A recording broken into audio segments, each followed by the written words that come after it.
Hey guys, Crystal here with Triple Rose Designs, and I'm back to give you the third part of the cowhide print tumbler.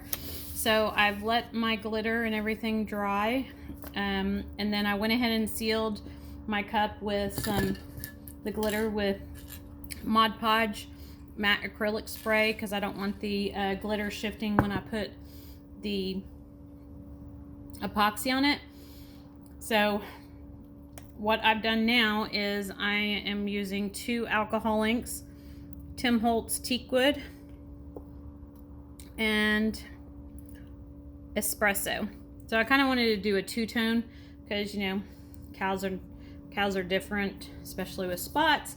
So what I've done now is I applied the alcohol just at random, and I've shaken the alcohol inks up really good, and like I said, I just blotted it, put drops.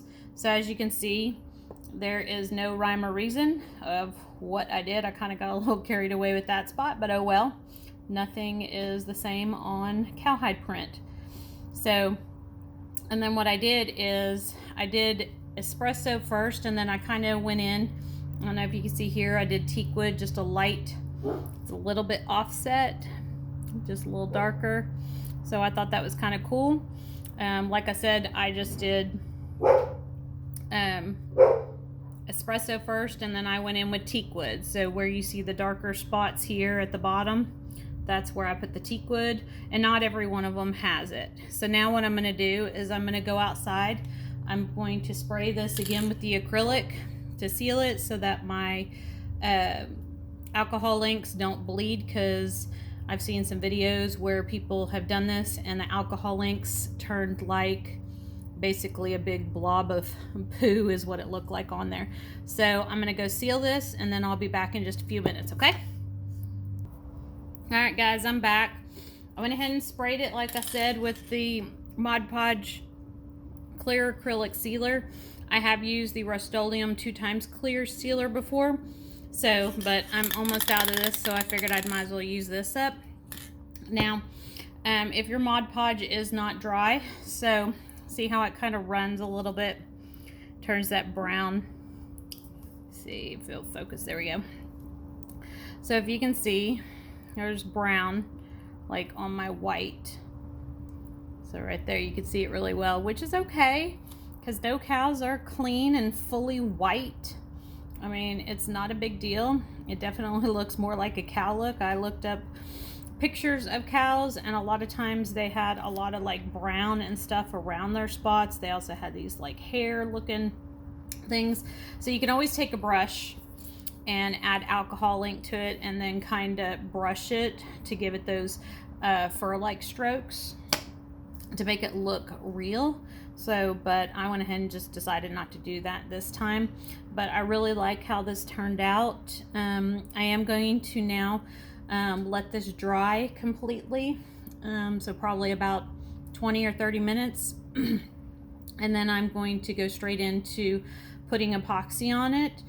And then I will come back and show you what we're going to do right around here, because I have an idea for that.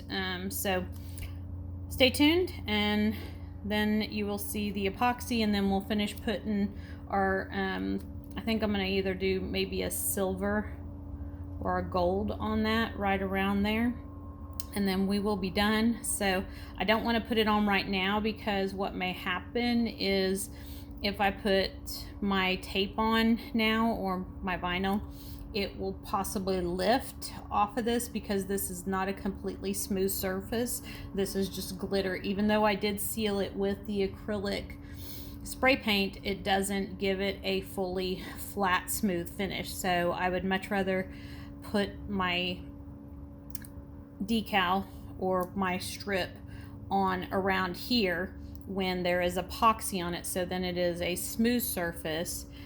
So if there's problems, I can easily peel it back off, but this way it won't lift, and it'll have a flat, smooth surface to adhere to. So I will be back once I get the epoxy on, and then I'll let it spin for at least 6 hours before it dries, but I will let it spin for 6 hours, but I'll give the total dry time at least 24 hours before I come back and put the vinyl on, because you want it completely dry, because if it's not completely dry, the tape can pull the vinyl, or I'm sorry, pull the epoxy off. I've had that happen where it wasn't completely dry and I thought it was, and it actually pulled off part of my glitter along with the epoxy, and yeah, it just kind of ruined the cup, and I had to patch it, and you could still tell I did a patchwork on it, which now is my cup.